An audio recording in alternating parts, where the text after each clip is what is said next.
Assalamualaikum warahmatullahi wabarakatuh. Sampurasun, kala nuwun, rahayu rahayu rahayu sagung dumadi.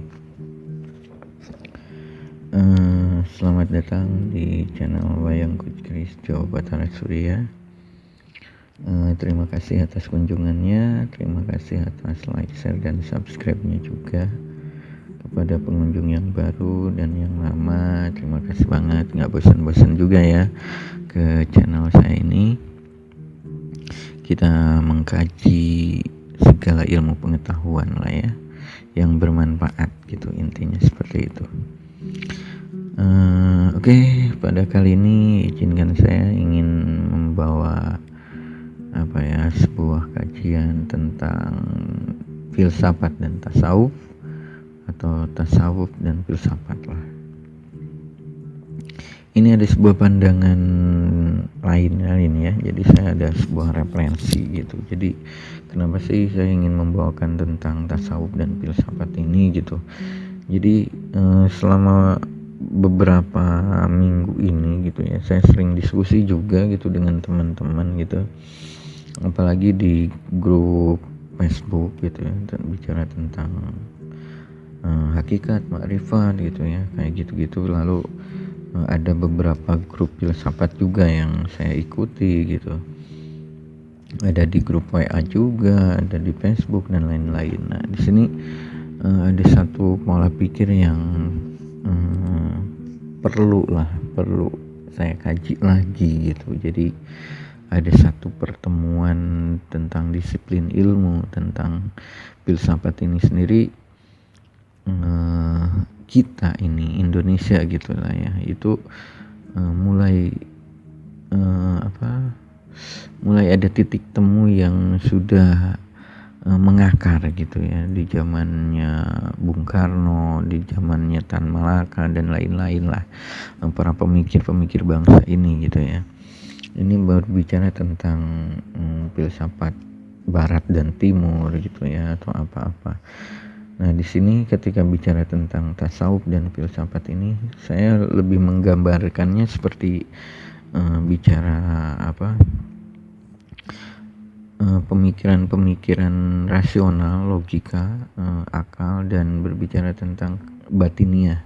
Karena budaya-budaya di Indonesia terlebih banyak tarekat-tarekat gitu ya, atau keagamaan lah ibaratnya, itu lebih banyak bersifat tentang tasawuf gitu ya. Sedangkan di kalangan kota atau kampus akademis atau apapun gitu ya, itu lebih banyak memakai logika berpikirnya dari filsafat itu sendiri gitu. Nah ini jadi jadi menggelitik saya gitu, ini sebenarnya ada titik temu nggak sih gitu. Jadi yang satu terlalu condong memakai akal, ini seperti inilah jadinya. Satu sisi yang selalu memakai disiplin ilmu batiniah gitu ya, atau ini tasawufnya seperti ini jadinya. Ini harus ada satu jembatan gitu ya, pola pikir kontemporernya gitu, disiplin ilmu, pola-pola yang baru gitu, akhirnya nggak menimbulkan satu gesekan yang bagi saya sih hanya berharap tentang kerukunan umat gitu ya, atau kerukunan rakyat gitu. Rakyat ini dalam kondisi rukun gitu. Jadi ya kita bisa lihat lah dalam beberapa media gitu, media mainstream kan, TV, ada yang seperti mengatasnamakan filosof lah gitu di dalam membahas politik, sampai ke pembahasan agama lah atau apa-apa dengan enaknya gitu, dan berbicara filsafat gitu.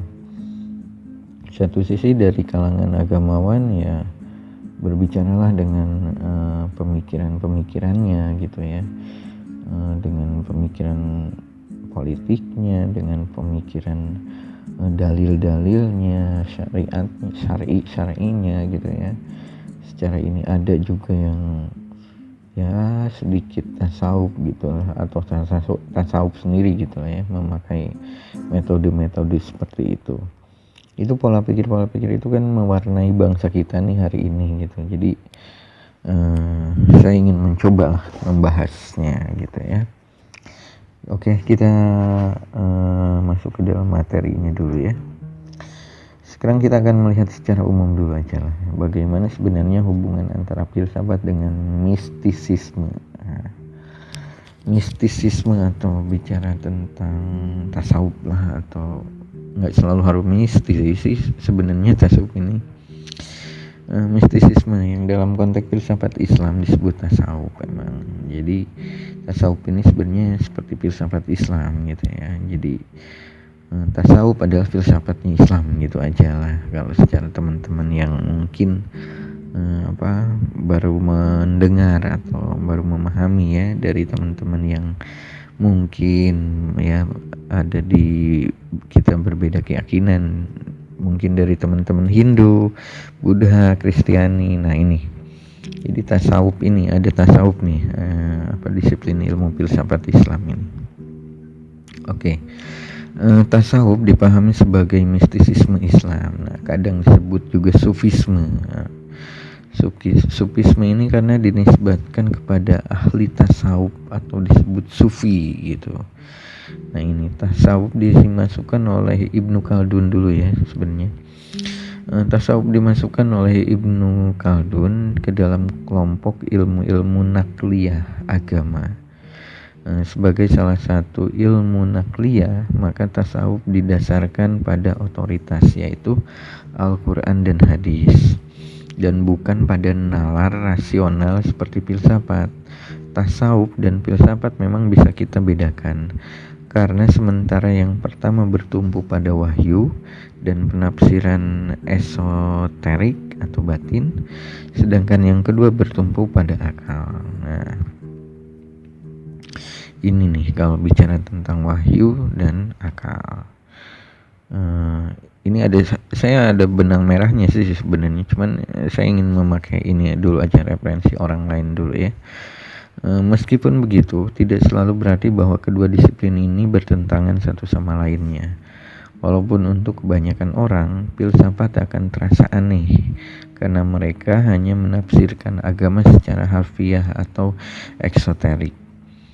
Menurut Ibnu Rus, nah ini kalau Ibnu Rus saya sedikit senang juga sih, bukan sedikit sih, dalam artian saya sempat membaca karya-karyanya Ibnu Rus yang ini bagus juga ini, mengena dengan keadaan saat kita gitu, saat ini gitu ya. Menurut Ibnu Rus, kalau terkesan bahwa filsafat seolah-olah bertentangan dengan agama, maka kita harus melakukan takwil kepada naskah-naskah agama. Alasannya adalah karena naskah-naskah agama bersifat simbolis dan kadang memiliki banyak makna. Nah, di sini kita lanjut dulu aja ya. Dari sudut boleh tidaknya penafsiran eksoterik atau takwil, maka filsafat dan tasawuf seia sekata. Tetapi dilihat dari metode penelitiannya, maka keduanya berbeda. Filsafat memanfaatkan dimensi rasional pengetahuan, sementara tasawuf dimensi spiritual. Namun karena keduanya dimensi rasional dan spiritual adalah dimensi sejati dari kebenaran sejati yang sama, maka keduanya berpotensi untuk saling melengkapi. Ini itu yang saya ini kajian lama juga ya, dan saya di dalam buku Nusantara Wangi membahas ini gitu. Jadi tentang kita bisa melengkapi tentang pemikiran disiplin ilmu, mau barat mau timur gitu, atau bicara spiritual dan logika dan akal, itu ini sama-sama penting lah intinya itu gitu. Jadi kita nggak bisa berkiblat dengan logika aja gitu kan, yang selalu menuhankan gini-gini dengan logika. Nggak bisa juga dengan batiniah aja semua, nggak bisa juga. Oke, kita langsung. Ini menurut Al-Farabi ya. Nah ini, menurut Al-Farabi dan Ibnu Sina, sumber pengetahuan para filosof dan para nabi, termasuk para sufi ya, adalah sama dan satu. Ini menurut Ibnu Sina dan Ibnu Al-Farabi ya, yaitu akal aktif. Nah, yaitu akal aktif atau al-aql al-fa'al atau malaikat Jibril dalam istilah agamanya. Hanya saja sementara para filosof mencapai pengetahuan darinya akal aktif melalui penalaran akal serta latihan yang intensif.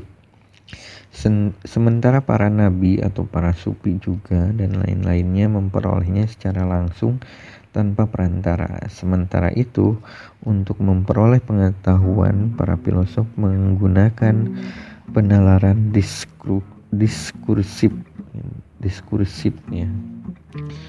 Para nabi dan para sufi juga ya menangkapnya lewat daya mimetik imajinasi. Menurut Al-Farabi atau akal suci atau intuisi, atau menurut Ibnu Sina ya, menurut Ibnu Sina juga. Sehingga kita bisa saksikan bahwasanya bahasa filsafat bersifat rasional, sementara bahasa mistik gitu ya bersifat simbolis dan mistis gitu. Oke, ini sedikit aja ya dari tulisan orang. Kita langsung ke realita saat ini gitu ya di bangsa kita gitu. Jadi ya itu, saya ketika memahami hal-hal yang bersifat orang kok dengan apa ya, dengan alerginya gitu ya menggunakan akal. Oh, beragama nggak boleh pakai akal, pakai hati gitu. Kalau akal itu ini kadang-kadang saya jadi rancu loh. Kelebihan manusia ini atau kemuliaan manusia ini kan salah satunya kita dikasih akal. Tapi ketika saya membahas agama gitu, kalau boleh jujur lah, saya dengan orang tua saya gitu. Jadi orang tua saya ini tergabung dalam satu pengajian atau aliran lah atau apapun itulah ya. Jadi beliau ini orang tua bapak saya ini itu sampai keluar kata-kata seperti itu, jangan memakai akal gitu, sampai jangan terlalu iniin akal gitu. Jadi karena agama ini keyakinan gitu atau apa-apa, ini sempat jadi satu kegelisahan saya pribadi gitu. Jadi ini ada apa sih gitu, ada kesalahan apa sih dalam berpikir orang-orang Islam gitu atau kaum muslimin saat ini itu seperti apa sih gitu, keruntuhannya atau kekurangannya atau kelemahannya ini kok sampai keluar kata-kata seperti itu gitu. Ini ada apa gitu. Ini saya mencoba mempelajari, oh ternyata seperti ini.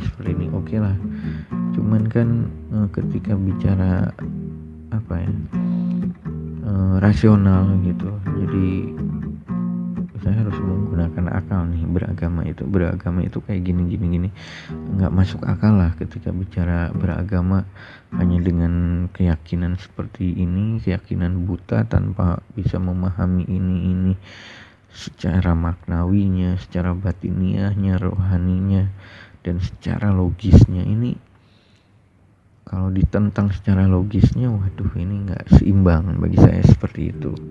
Dan ada juga sampai ya menyinggung lah ya di satu postingan saya di Facebook gitu, yaitu tangga itu kan. Jadi ketika saya selalu kan selalu mengeluarkan dalil, mungkin menurut mereka ini saya selalu memakai logika gitu kan atau filsafat gitu, sampai menyindir dengan kata Mu'tazilah atau apalah yang selalu mengedepankan akal katanya. Itu sampai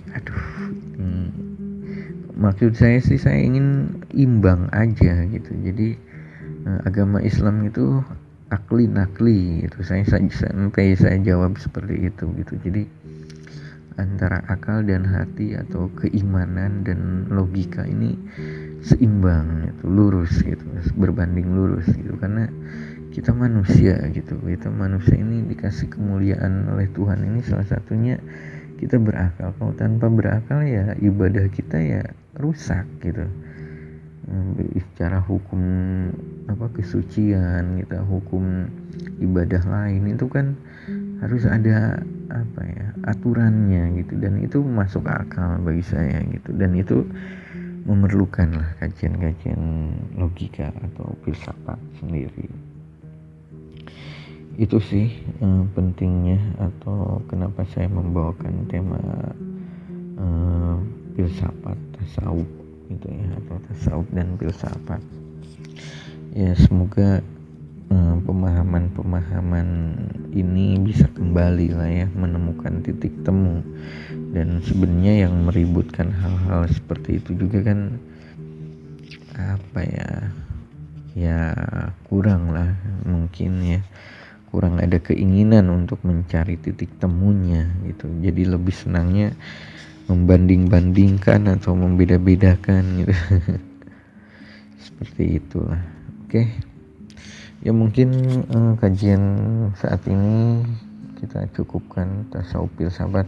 Kalau teman-teman ingin membahas tentang filsafat, mungkin saya akan membahas beberapa lagi ya tentang filsafat Islam lah, atau filsafat secara keseluruhan juga ya, filsafat barat juga gitu. Mungkin di konten berikutnya lah ya, kita bicara filsafat juga. Ya, terima kasih banget atas kunjungannya. Terima kasih atas like, share, dan subscribe-nya juga. Semoga sehat selalu. Assalamualaikum warahmatullahi wabarakatuh. Sampurasun, kalanun, rahayu, rahayu, rahayu, sakum dumadi.